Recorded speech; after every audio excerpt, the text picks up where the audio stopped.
Normally, this would make him like back away. Literally. Pretty quickly too.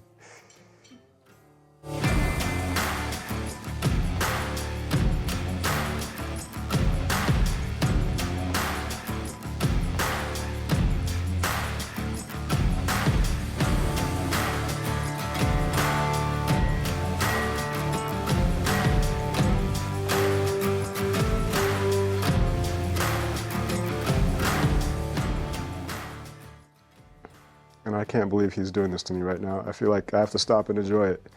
He's never ever in a million years done this before.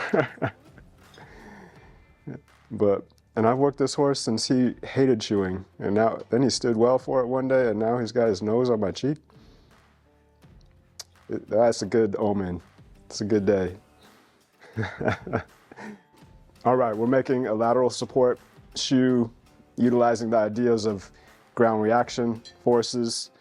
Well, how that idea started, it's older than I know of, but it was made popular, I believe, by a French veterinarian named Jean Marie-Denoix, who studied a lot on, he called it ground reaction forces, which is the interaction of a surface to another surface, or the bottom of the foot to the ground, basically. Hard ground, soft ground, the way forces are dissipated based on how the profile or the ground surface of the shoe or the bottom of the horse's foot, and playing with being able to kind of artificially help the foot land more correctly by playing with the surface area of the shoe in any particular area. So like a wide toe and narrow heels will sink the heel into deformable footing, or wide heels and a narrow toe will sink the toe into deformable footing. In this case, we're trying to help his medial side of his right front sink into deformable footing a little bit more than his lateral side. We're going to make a wide branch that has a lot of ground surface on the lateral side of his right front, and a narrow branch that has less square inches of surface space on the medial side of his left front. So it's actually a fairly widely used shoe and widely used concept where, just like a snowshoe, the wide side floats on top of the deformable footing and the narrow side sinks into the deformable footing or soft surface and helps kind of correct his bone alignment. Of course, nothing matters more than the way we trim, but given that we can only do so much with the trim, the shoe goes on to accomplish those jobs that we can't accomplish with the trim. And this is one of those times. Good job, buddy. All right. I'll bump like 3/4 of an inch into that lateral, and then I'll draw 3/4 out on the medial. So just cut that right front -2 inches and leave it unmarked. All right.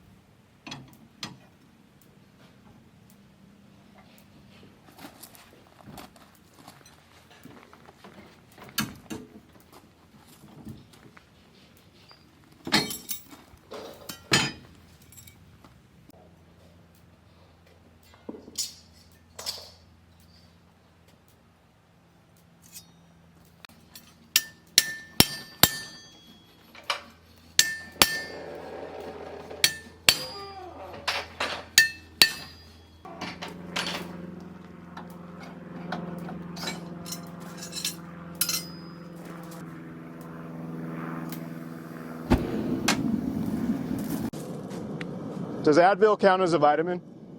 All right. All right.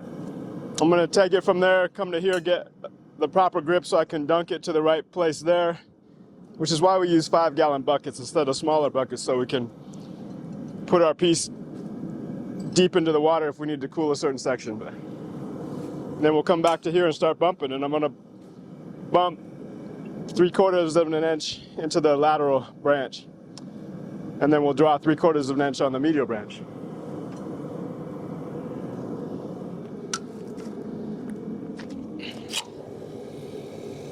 I want that lateral branch to get wide, but only the lateral branch. So I'm cooling up quite a bit up to where the lateral branch will be.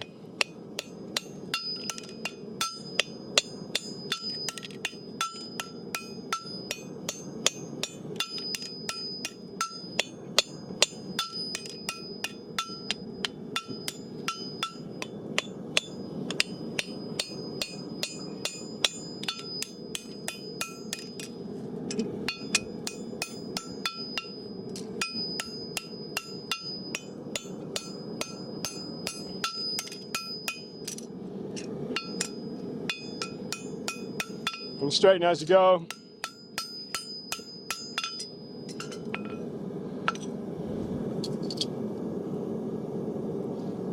All right, that was 1/2 inch.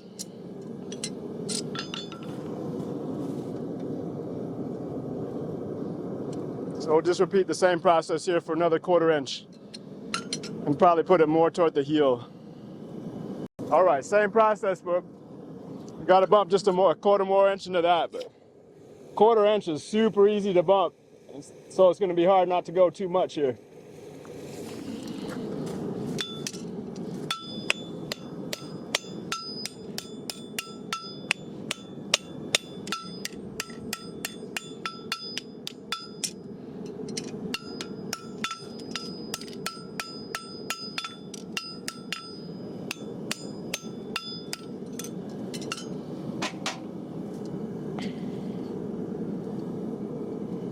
All right, we got our 1/4 inch. So now I'm at 11 1/4 inches, so I have to draw the medial branch out to back to 12 inches.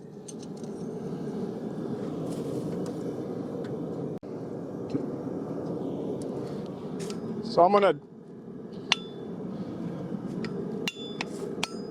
draw it by pushing it back into itself, but I'm gonna do it while I'm putting a bevel on each side at the same time.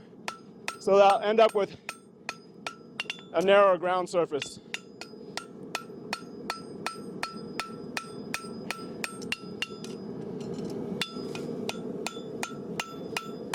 I'm drawing it out, but I'm also beveling the edges toward each other.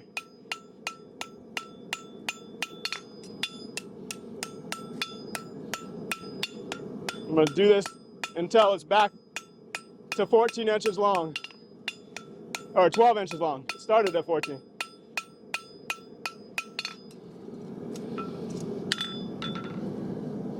I don't know if you want to see that, but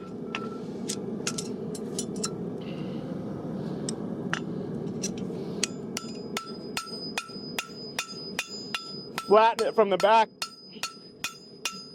because that accentuates the bevel. Let's see what we got here. All right, we're back to almost 11 3/4, so we got another 1/4 inch to go.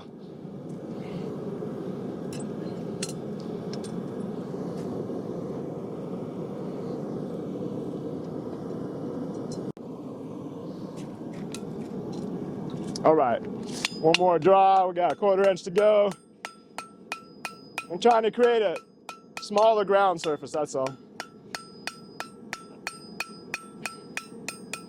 So that his medial side of his foot falls into the soft footing.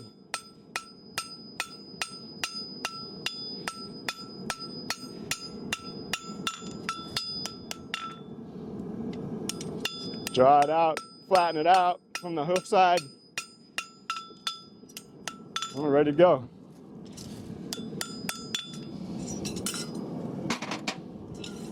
Now I gotta make sure I get the right side on the right side. There we go. Now time to put in our marks. All right. Back out to 12 inches, so there we go. The wide side will always bend around and stretch a little further, so I'm gonna keep my center mark centered, and the lateral will naturally become longer. 2 inches, lateral mark, time to get it hot.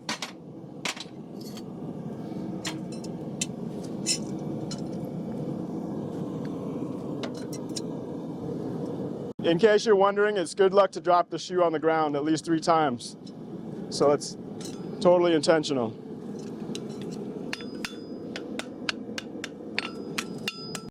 Now just make the shoe like normal and try to enhance all the attributes by keeping the lateral wheel wide, narrowing up the medial a little.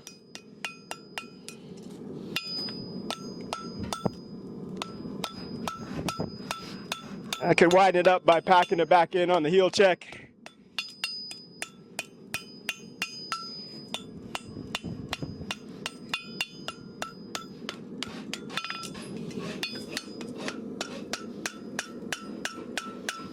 Can widen it back up with the fuller.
Sole relief.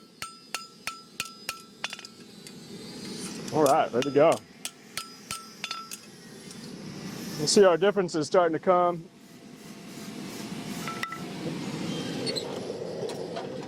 All right.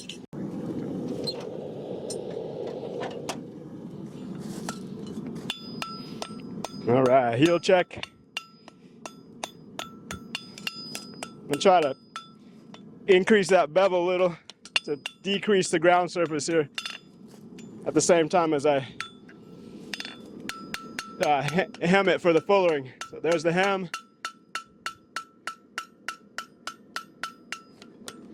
Can do a little shaping.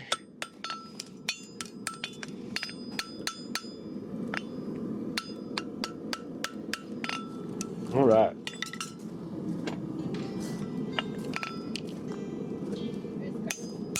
Okay.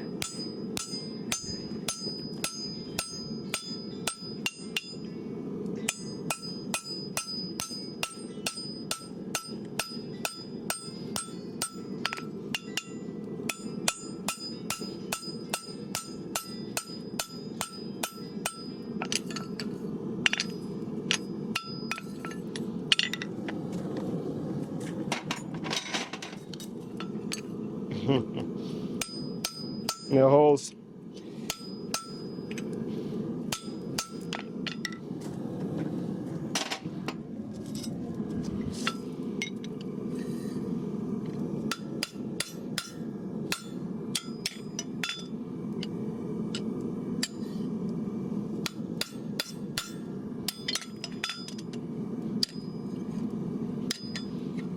No, I didn't. Not punch deep enough.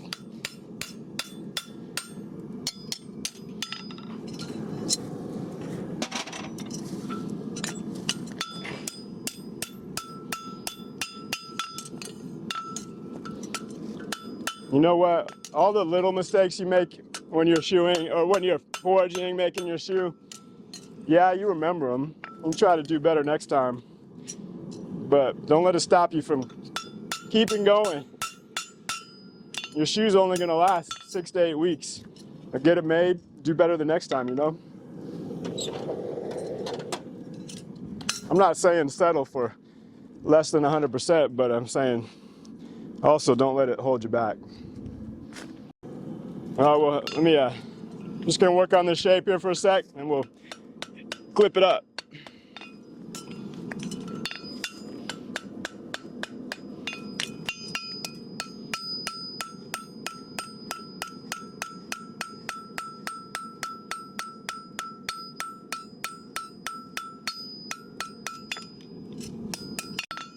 we always got to acknowledge that the way we trim has such a bigger impact on our end result, you know. So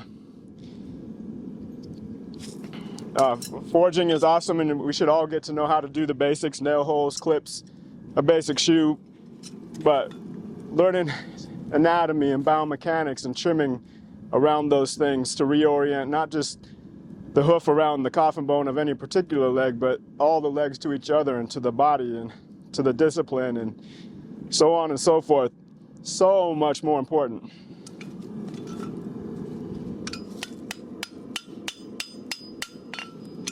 All right.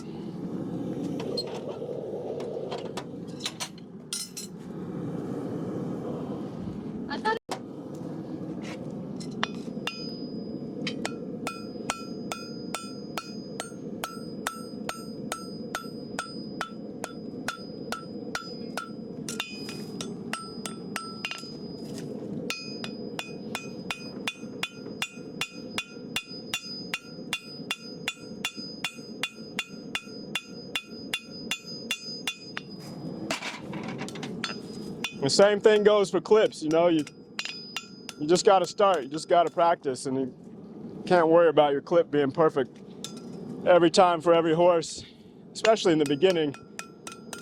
I put on a lot of ugly clips while I learned to make clips, and still do occasionally. You just got to start.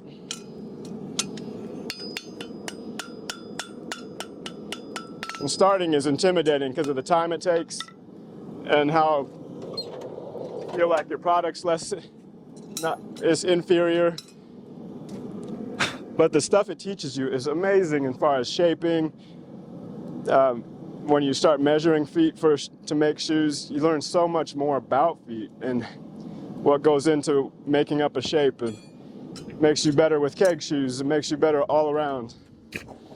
So it really does round out being a farrier, and it's well worth the investment.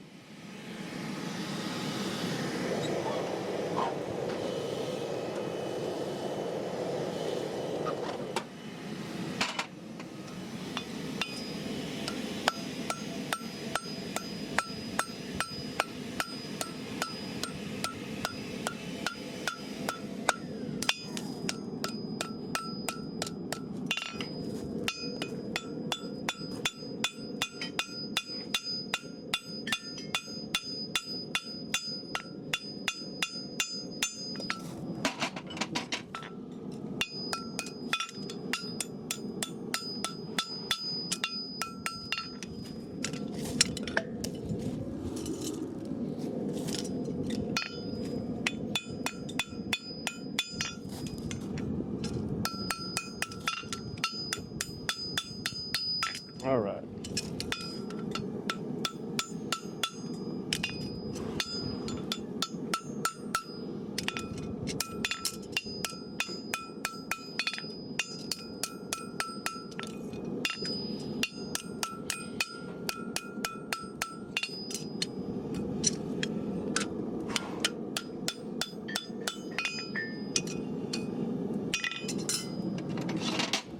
All right, we'll go take one.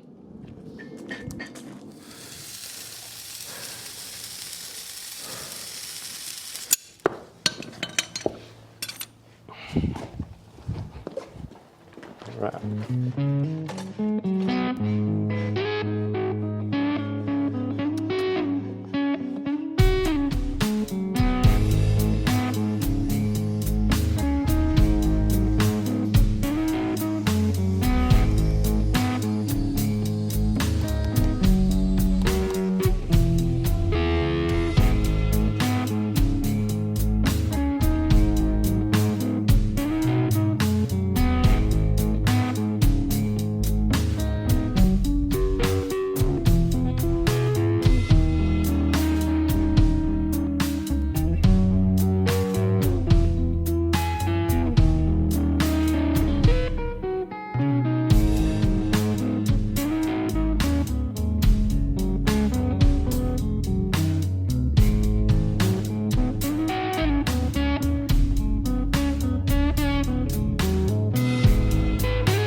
It's amazing how when you make your own shoe, you can put your nail holes wherever you want.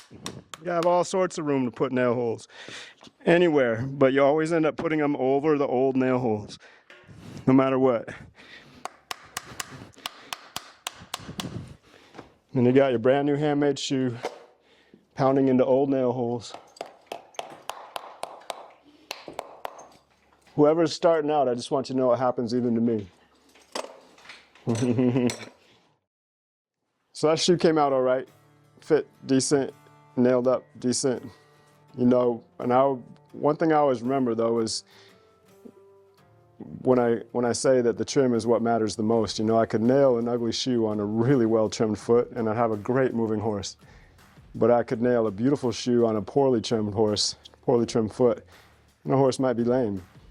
So it's important, get your foundation, you know, get your trim, think about vertical depth, break over, orienting the capsule around the coffin bone, and then orienting the bone to the other feet, all three of the other feet. And then practice making your shoes, and don't be afraid to just go for it. Nail it on. Your well-trimmed foot will make nailing and shaping so much easier, and the more you practice, the better you get. And all it takes is time. And if I can do it, you can do it.